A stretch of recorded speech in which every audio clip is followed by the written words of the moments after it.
Oui, Madame Kabamata, vous avez étudié ce qu'on appelle une table de vérité. La table de vérité existe en mathématiques. Et vous voulez l'implication. La table de vérité de l'implication, tout le monde peut la frapper sur Google. Il va trouver la table de vérité de l'implication. La table de vérité de l'implication. Je n'ai pas la prétention de faire. Mais moi, je suis choqué que vous raisonniez de la même façon. La première proposition, elle est là. La deuxième, appelons-la P. La deuxième proposition est Q. Et ici, on met P implique Q. Cette colonne, c'est les possibilités. C'est les possibilités. La première proposition peut être vraie. Elle peut être vraie. Elle peut être fausse. Ou elle peut être fausse. Voilà les possibilités. On a multiplié par 2 pour que nous ayons toutes les possibilités. La deuxième proposition, elle peut être vraie. Elle peut être fausse. Elle peut être vraie. Elle peut être fausse. Nous avons toutes les possibilités. Si la première proposition, c'est les Camerounais ne veulent plus du régime de Paul Biya. La deuxième proposition, c'est les Camerounais descendent dans la rue. La table de vérité dit que ça, c'est pas moi, c'est dans Google, c'est dans les maths depuis des siècles. Ici, vrai peut entraîner le vrai. Vrai ne peut jamais entraîner le faux. Faux entraîne le vrai. Faux entraîne le vrai. C'est ça la table de l'implication. Qui n'est fausse qu'à un seul endroit. C'est quand le vrai entraîne le faux. Le vrai ne peut jamais entraîner le faux. Alors, Madame Kabamwala, vous dites que les Camerounais ne descendent pas dans la rue. Donc cette déclaration, elle est fausse. Les Camerounais n'aiment plus le régime de Paul Biya. Celle-ci, elle est vraie.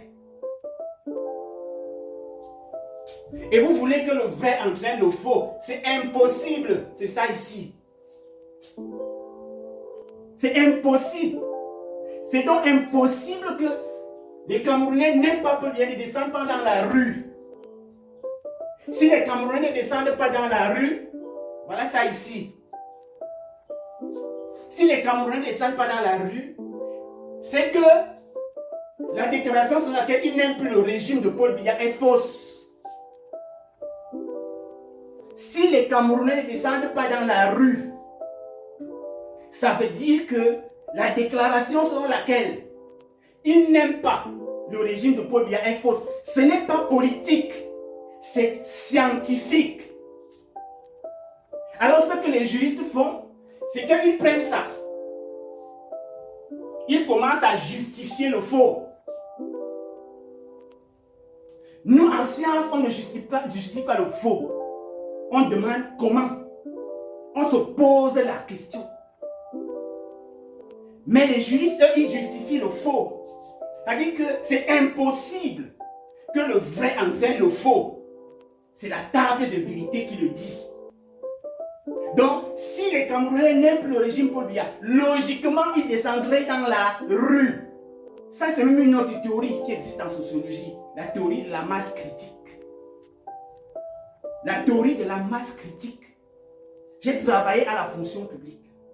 Nous étions à côté du MINESEC. Quand les Camerounais voulaient la signature des attestations, ils cassaient le portail du MINESEC et du MINEDUC. Ils n'avaient pas besoin de mots d'ordre. C'est ça la théorie de la masse critique. Ceux qui reçoivent les dossiers à l'ENAM savent que quand les enfants doivent déposer les dossiers et qu'ils n'ont pas déposé les dossiers, même si la date limite est arrivée, la police ne peut rien. Ils vont s'imposer. Quand la masse critique est atteinte, ça c'est la théorie de la masse critique. C'est la science. Si la masse critique était atteinte, on aurait les gens dans la rue. C'est cette théorie de la masse critique qui existe partout. Moi, j'étais au Sénégal pendant les problèmes. Le jour où j'arrive au Sénégal, en juin, c'est le jour où on interrompt Internet, on interrompt tout à Dakar. Et j'ai fait 2 ans, toute la guerre, jusqu'à l'élection de Sonko. J'étais à Dakar. J'ai vu ce qu'on appelle la masse critique. Ils n'étaient mobilisés par personne. Les enfants n'étaient mobilisés par personne. Quand la masse critique est atteinte, c'est une théorie scientifique. Mais comme vous êtes envahi par l'esprit juriste, vous voulez justifier ce qui n'est pas justifiable.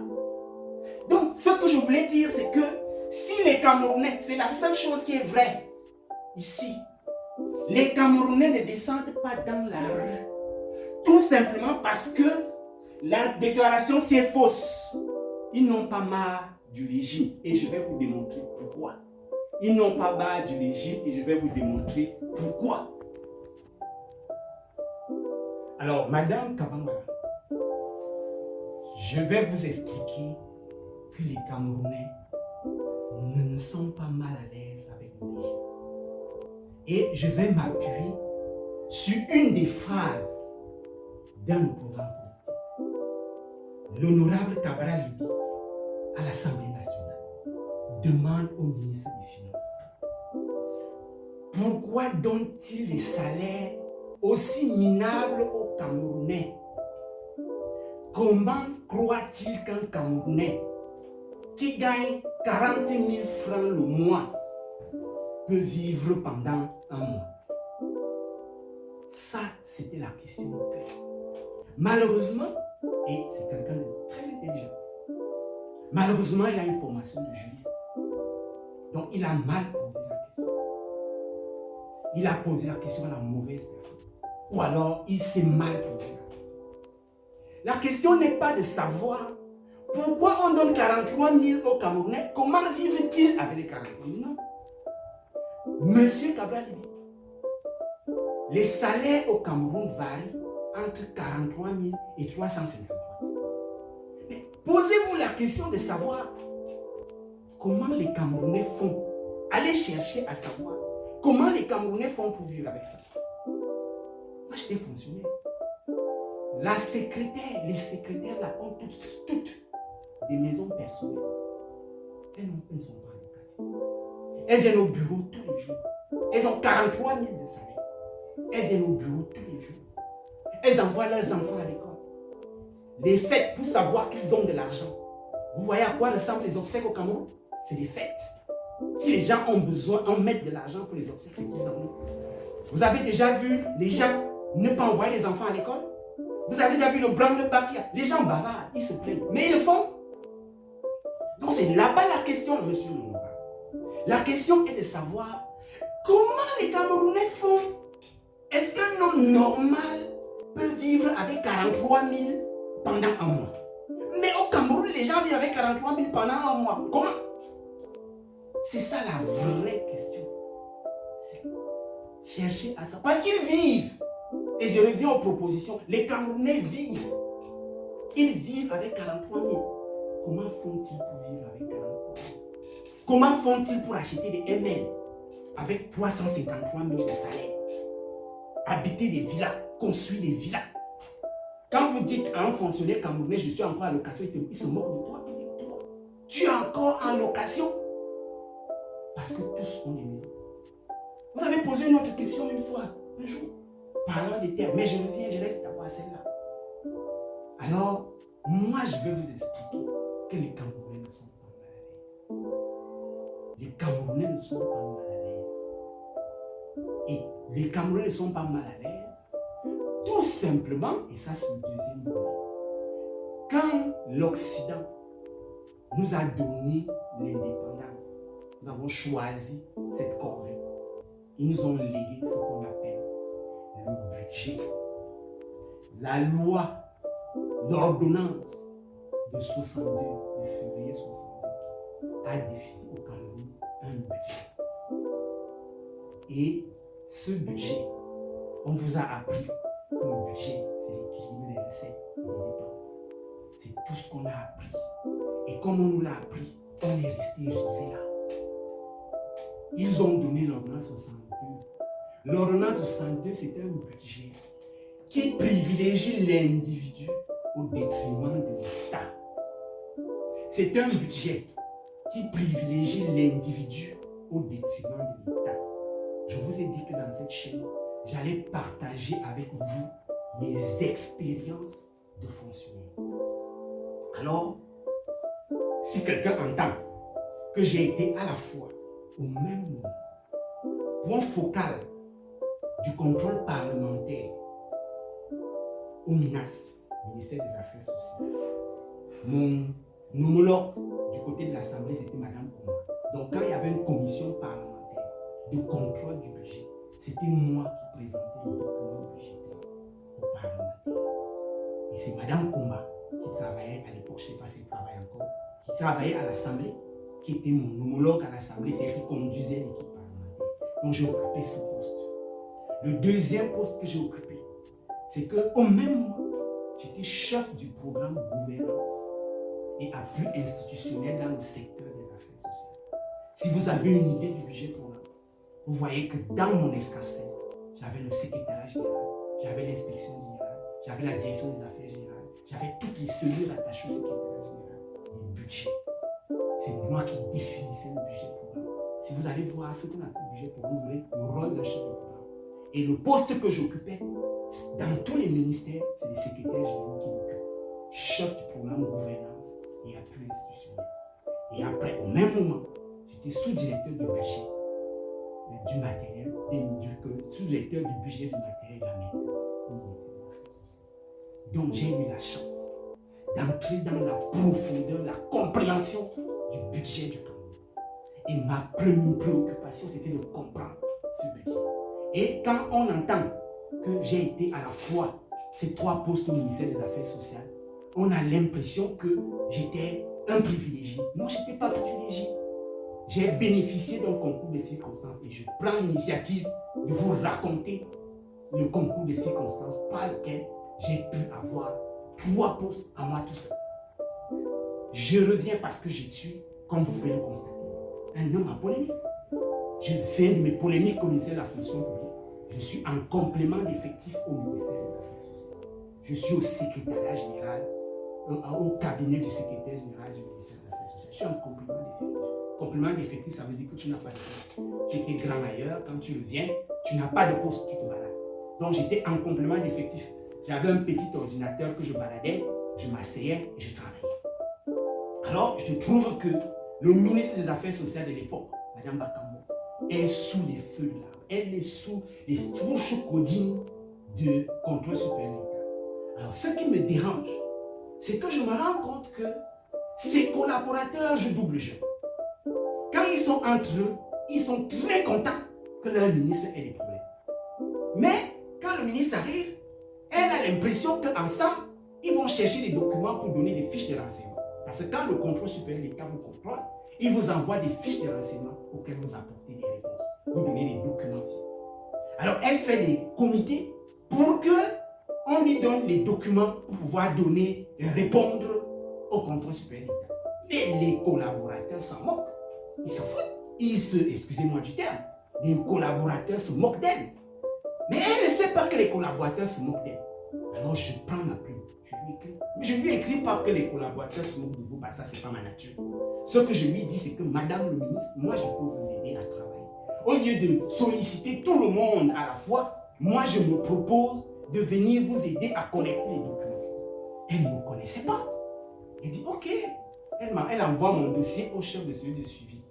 Un chef de cellule de suivi qui est mon petit frère. Je me sentais mal. Bon, je me suis dit ok, c'était une initiative, si elle m'a pris, bon, c'est pas grave.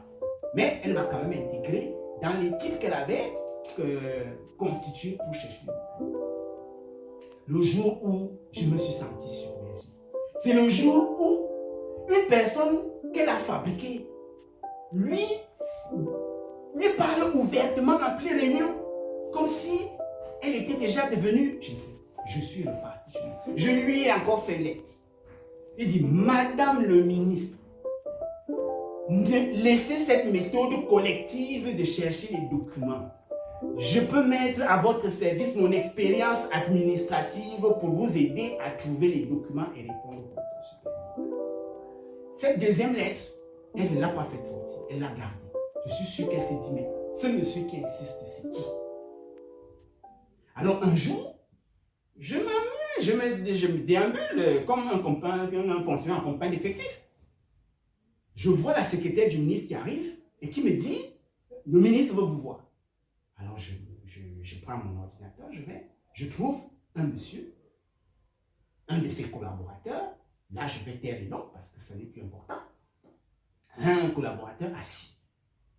Le collaborateur assis, et madame le ministre me fait venir avec un autre collaborateur.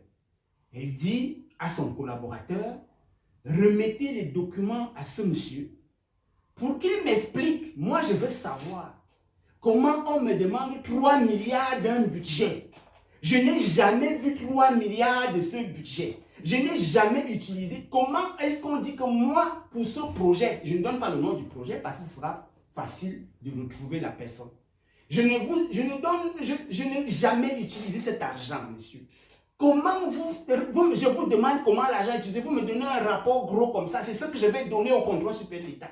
Alors, allez lui donner, et monsieur, elle me donne mandat. Elle me dit, vous avez jusqu'à 18 heures pour me trouver les raisons qui ont fait. Où est parti tout cet argent, étape par étape, comment j'ai fait pour dépenser 3 milliards. Alors, le monsieur porte le jeune collaborateur et moi, il nous installe dans son bureau. Il va nous montrer comment est-ce que ça va se passer. Nous sommes assis dans le bureau du monsieur, il nous donne les documents du projet. En 2 minutes, j'avais vu ce que le monsieur avait fait. Et c'est pour ça que je vous dis que les Camerounais sont à l'aise. Qu'est-ce que le monsieur avait fait? Le projet était un projet annexe. Le ministère des Affaires sociales n'était pas porteur du projet. Le projet était porté par un autre ministère. Mais il est allé, comme il s'entendait avec le DAG de ce ministère, le ministre des Affaires sociales avait créé un comité de pilotage au MINAS pour accompagner le ministère concerné. Elle a créé ce comité de pilotage et ce monsieur était le président du comité de pilotage, avec tout ce que ça comporte comme délégation de pouvoir. Donc il représentait entièrement le ministre dans cette administration. Il est parti rencontrer le DAG de cette administration. Ils ont décaissé l'argent. Et ils ont créé un compte d'opération au trésor. Et ils ont nommé un directeur au compte d'opération. Ça veut dire que l'argent était disponible. Ils utilisaient cet argent comme ils voulaient. Ils émettaient juste un chèque. Et puis, ils décaissaient l'argent. Mais, il a continué à faire croire au ministre que c'est le ministre qui décaisse l'argent. Donc, il a apporté les documents quand il organise un séminaire. Le ministre FCR, elle est contente de limiter un séminaire, elle signe les papiers. Mais quand on commence à lui poser des questions, les papiers qu'elle signait ne correspondent pas à la quantité d'argent qui est sortie. Elle se demande mais comment. Et on lui dit que c'est elle qui a signé tous les documents. On lui montre même tous les documents qu'elle a signés. Moi, rien que quand j'ai regardé le chapitre du ministère, je me suis rendu compte qu'elle signait sur le chapitre de notre ministre. Je dis mais comment? Elle n'est pas l'ordonnateur du ministre. Comment elle signe ce chapitre du ministre? J'ai vu ce que et en cherchant quelques documents, en 30 minutes, j'avais tous les éléments de réponse. Je dis bien tous les éléments de réponse. Alors, quand, à 18 h, j'ai fait semblant de continuer à travailler, à 18 h, sans nous dire, le monsieur va te dire au ministre que, voilà, l'équipe que vous avez envoyée, je crois qu'ils n'ont pas encore fini, et ils vont venir. Le ministre dit, je ne vous ai rien demandé. Allez leur dire de venir me dire qu'ils n'ont pas fini. Le monsieur vient nous appeler, il nous dit, le ministre vous attend. Alors, comme le ministre vous attend, vous allez dire au ministre que vous n'avez pas encore fini, on va continuer demain. Moi, je savais, je n'ai rien dit. Quand nous entrons chez le ministre, j'ai mon petit ordinateur. Le ministre me demande, est-ce que vous avez fini? J'ai dit au ministre, oui. Où sont les documents? Je lui dis, je vais vous expliquer. Le ministre dit, non. Je ne veux plus cette histoire d'ordinateur. Je ne veux plus cette histoire de bavardage. Je veux savoir comment les 3 milliards ont disparu. Alors, je dis, madame le ministre, laissez, je vous explique. Elle dit, bon, asseyez-vous, expliquez-moi. Elle fait semblant de signer les documents, mais elle m'écoute. Puisqu'elle faisait semblant de signer les documents, je ne voulais pas parler sans lui dire. Et quand elle se rend compte que je ne parle pas, Elle me dit, non, je vous écoute, allez-y. Je dis, madame le ministre, vous n'avez rien à voir dans ce dossier. Vous n'avez rien à voir dans ce dossier. Ce chapitre est un chapitre dans lequel vous n'êtes pas ordonnateur. Le chapitre dans lequel vous êtes ordonnateur, le voici. Vous n'avez rien. Les comptes d'opération, vous n'êtes ni directeur, ni responsable du compte d'opération. Donc, ce dossier ne vous concerne pas. On répond, vous répondez comme ça, elle dit non, mais c'est pas vrai. Alors, elle n'a pas eu à m'interroger longtemps comme ça parce que dès que j'ai commencé à parler comme ça, le monsieur a eu l'AVC. À côté de moi, il s'est effondré. Le ministre a dit, reportez-le, amenez-le chez son chauffeur. Le monsieur a eu l'AVC pendant 1 an. Il n'est plus jamais revenu. Voilà comment le ministre dit, mais comment? Je refuse la confiance de ce monsieur depuis. Comment se fait-il que j'ai quelqu'un qui peut me découvrir les choses en quelques minutes et voilà, et voilà, c'est comme ça que le ministre dit, oh mais non, tous les dossiers finance maintenant, c'est vous, monsieur. Allez vous installer, elle m'enlève du complément, en complément d'effectif secrétaire général. Elle dit au secrétaire général que dorénavant, je suis au cabinet. Elle me donne un bureau au cabinet et tous les dossiers me retrouvent. Voilà comment j'ai ces 3 postes. Et voilà comment je peux vous parler du budget d'autorité. Et quand je vous parle du budget d'autorité, je vous dis donc que le budget d'autorité, je vous dis